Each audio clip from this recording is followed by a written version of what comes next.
Sharon, what's your last name? Laurent. Laurent.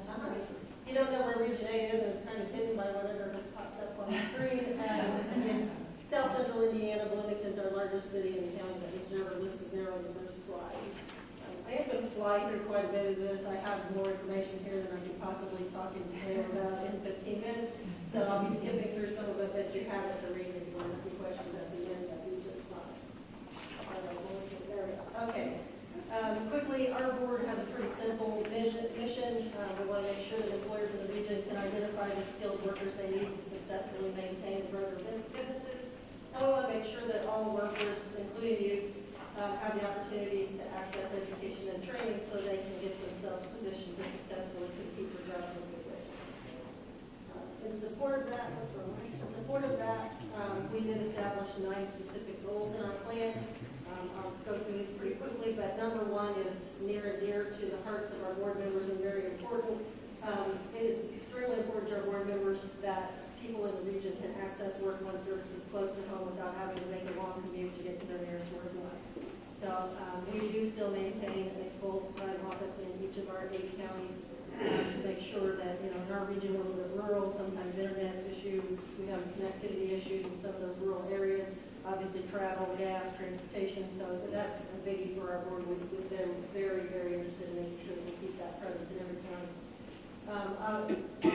More obvious ones, we certainly want to make sure our services are well coordinated with our partners. We want to make sure that everyone who comes through has identified a career pathway and has a plan to help them prepare for the regional and demand occupations by gaining the education and skills that employers in our area need. Number 4 is a biggie for us, work-based learning opportunities, primarily work experience, but some OJTs also. We have really grown that program over the last couple of years, and we want to continue to grow that more. We found that that is an extremely successful way to help not only youth, but also adults and sophisticated workers transition into jobs. A lot of times if you put someone on work experience and they do such a great job, the employer keeps them and just develops into a wonderful opportunity, and we've had pretty good success with that. So we're going to continue to try to grow that. Obviously, if they lack basic skills or a high school diploma, we want them to get that. We want them to also improve their skills to a level where they can benefit from further training to make them more competitive in the labor market. With respect to in-school youth, obviously our goal is that they graduate high school and leave there with a plan for post-secondary training or employment to help solidify their future success. We also want to make sure that we coordinate with our local schools to make sure that seniors have an opportunity to connect with the work-one services as they come out of high school. If they don't have a plan, or if they do have a plan but they need a little help making it come true, we want to make sure that they learn at school about work-one. For out-of-school youth, if they lack a high school or diploma, we certainly will hook them up with our adult education partners so they can earn their diploma or HSE, but then we want them to also right away pursue post-secondary training that aligns with our in-demand occupations so they can prepare them for the future to be competitive. You've heard a lot about the 1 million jobs in Region 8. We don't have enough people in the labor force right now to be able to meet that 1 million jobs. So part of our plan is to figure out how we better engage those who haven't been very engaged in the labor market. So now more than ever, it's important that we help people with disabilities, people who have basic skills deficiencies, customers who have other barriers to employment, to connect them to the resources that maybe have been the barriers that have been keeping them from being active. We want to help them overcome those barriers so they can be successful participants in our labor force. And finally, Region 8, as of 2014 at least, was the lowest average wage region out of all 12. We have a lot of rural areas, a lot of low wages, and our board has talked specifically about making sure that we target recruitment for those who are unemployed or underemployed. We have a lot of underemployed folks in that region, so that's a goal as well. Generally, our services, you're probably all familiar with those. For in and out of school, we do assessment. Everybody gets an assessment. Everybody gets an individual service strategy where they get a chance to line out a plan that has the individual steps toward meeting their goals and what work one can do to help them do that. Everybody has a career advisor that provides case management services, there for problem solving, counseling, helping them get through their issues, and obviously the 14 elements, 9 of which were here during WIA. I'm certain you're all familiar with those, so I will stick to the script that they asked us to do. Talk about 5 new elements. The 5 new elements in our region, this is a little bit about how we're trying to implement those. Education concurrent with workforce preparation. JAG is an excellent model, and obviously in our JAG programs, we do the JAG model services, but we have learned that we can steal some model services and implement it with other populations and other programs that we do. So we are borrowing some ideas from the JAG model and doing it with our in-house school youth.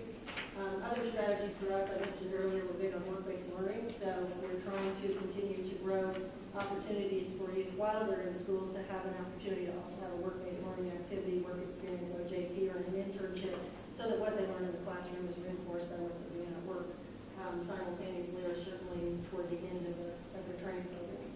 Obviously, the goal for this whole thing is to make sure they get not only a recognized credential as they're leaving school, but also to have some valuable work experience and connections in that industry. Financial literacy education is a new element that's not new to Region 8.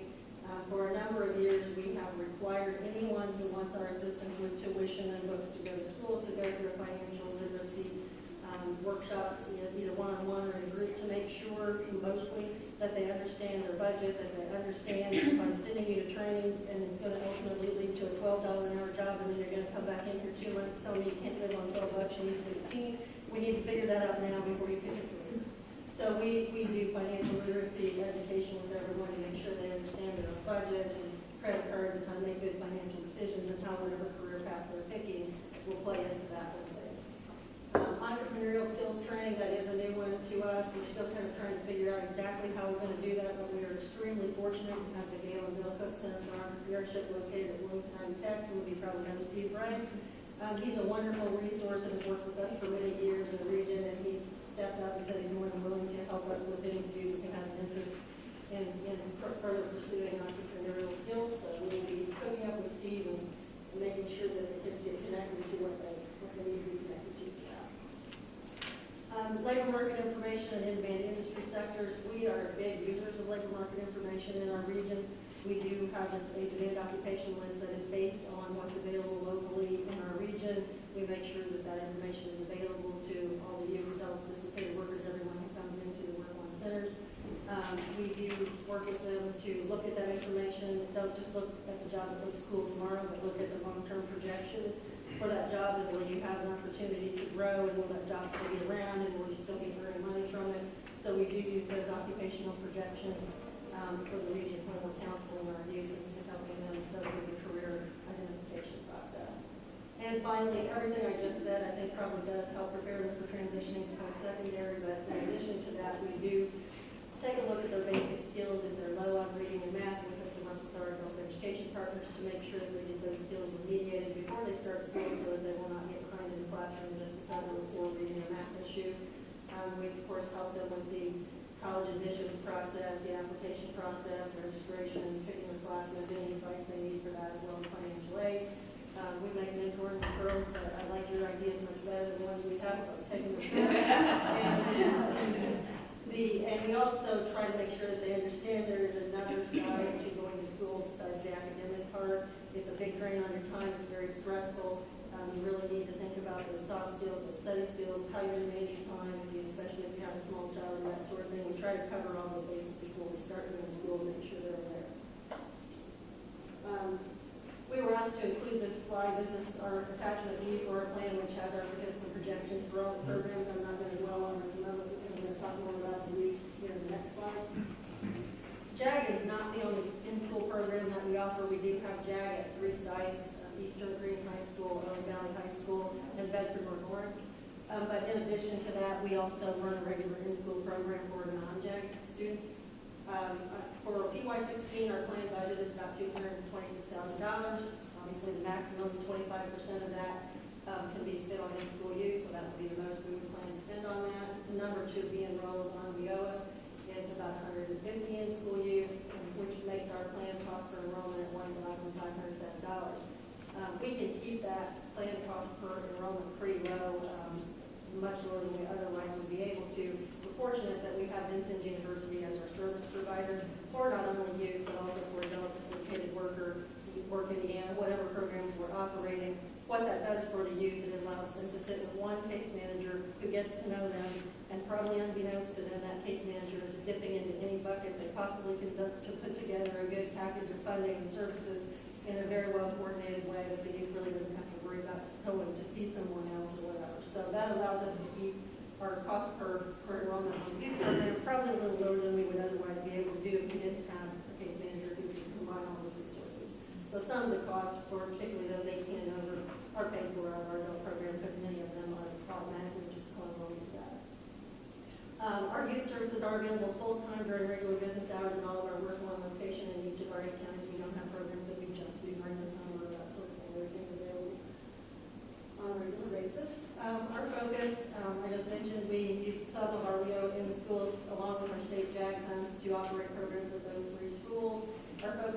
obviously is to make sure they graduate high school, get good grades, have good attendance, have a plan for what they're going to do next. Our board has specifically had a discussion and requested that work one staff contact each and every high school and offer to go on site to provide workshops to graduating seniors before they graduate, to make sure that they have planning for life beyond high school, make sure they know how to use Indiana Career Connect, because that can sometimes be a little intimidating for folks, and to make sure that they have an overview of all the work one services and know how to connect with their local office so that they can start that process. And obviously for those in-schoolers who are already attending post-secondary, we'll make sure they complete their credentials at any time.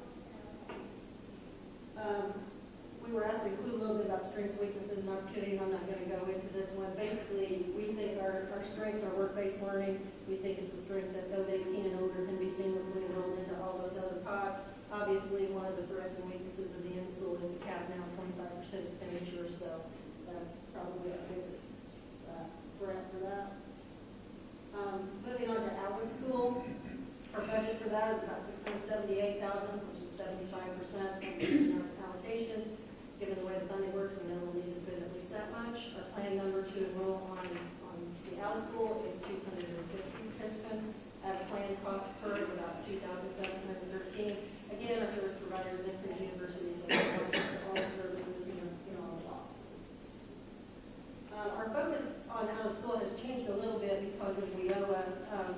In our region, over 50% of the adult education students are under the age of 25, which is a lot.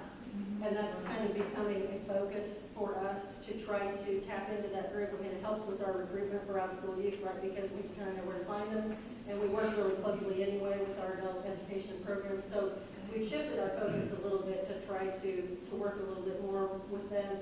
That also gives those students access to the Work Indiana program, which we run very successfully in our region, which that's a real strength, because if you see the bottom bullet point, there's a stronger emphasis with this crowd a lot of times on short-term training. Because this goes up to age 24, they may have a spouse, they may have a couple kids, they may be a single parent, they may be living on their own, just barely squeaking by. A lot of them need to be able to get through training. They can't commit 2 years to get an associate's degree. For those who can, we do. But for those who can't, we understand the short-term training, some time on work experience, and scoot them on into a job is probably the most effective thing to get them through their own life circumstances. So we really are trying to work with that population and ties it into Work Indiana. And I think we're probably one of the regions who has enrolled the most youth historically in Work Indiana, because we are trying to focus on that. Same thing, our strengths and weaknesses for the out-of-school population. We think our existing partnerships with adult dad are very beneficial. We work very closely with them, and the ability to co-enroll the youth into all the different programs, essentially what I said before. Weaknesses, boy, this is a tough population. It's hard to keep track of them. It's hard to engage them. They change their mind and their mood a lot, and you never know where, if they're still going to be living with mom and dad, or if they're on a buddy's couch, or if they moved in with a girlfriend or whatever. That's probably the biggest weakness, is the amount of time we spend trying to engage them and chase them and re-engage them. And it's just, we were all that age once, right, so we get it, but that makes it very, very difficult sometimes just to keep them on track where we want them to. And again, as I mentioned before, they frequently need self-sufficient employment, but they lack the experience to really compete to get it. It's one of the biggest threats for them. And our website. We do not have a specified youth committee. Our board decided they would rather handle it as a board, but we do have a number of people with a background, both from the former life and the current life, that qualify them to discuss and represent youth issues. There's a list of people we have. Our board chair, our board vice chair, and our chief elected official all have a strong interest in youth. Our chief elected official, Gene McCracken, is now the executive director of Stonegate Arts Center, but he's a former teacher. Darrell White is a former teacher. Lynn Coyne is the president of Wilmington Economic Corporation, but he's a longtime school board president, school board member in the Wilmington community, and very active in youth. So we feel like we have very good representation. And now I'll take questions. I just want to applaud two things. The first thing is, I like that you coordinate with the seniors in the high schools, like you're actually going to the high schools and telling them about the services, because I think most kids in general have no idea what is available to them. And if they're not going on to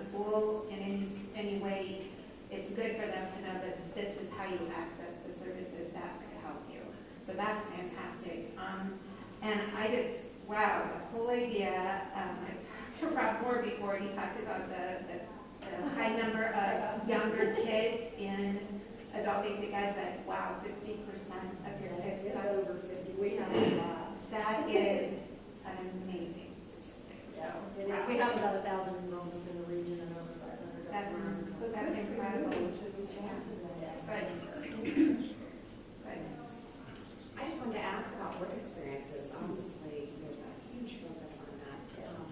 What are you trying to increase the percentage of your both in-school and out-of-school youth? And adult And adult. last year, the PY that just ended on June 30th, I think we did 135 work experiences last year. About 65 or 70 of those were youth, and it was about half and half in versus out. But we're trying to continue to grow that. Our region places a big emphasis on spending as much money as possible directly on the client, either for folks in tuition or for work experience wages or transportation assistance, those sorts of things. So we've set aside a pretty healthy chunk of money for work experience, not only for youth, but also for those anticipated workers. And we're having great success. I mean, part of convincing the staff to do is once you see a little bit of success, yeah, it's a lot of work to get it all set up, but we're finding a lot of people get kept by the work experience employer because they've done such a good job. And if not, they're able to use that on the resume to go connect with another company